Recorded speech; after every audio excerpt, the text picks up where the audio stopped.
У нас просто была хна геджесе, ночь хны, когда невесте красили волосы хной, красили части тела. Это имело гигиеническую основу под собой, потому что это обеззараживало вот, там, руки, ноги, под ногти, где обычно могла бы быть какая-то зараза. Да? И рисовали знаки, очень важные. Вот тот знак, который на килиме мы видим, вот ромб с точкой внутри рисовали невесте на правой руке. А круг – это тоже женский знак. Практически значение тоже. Это плод. Женщина – плод. И точка – семя внутри. На левой руке.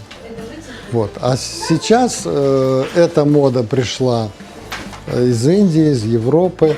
И мы можем ее использовать в своих как бы интересах.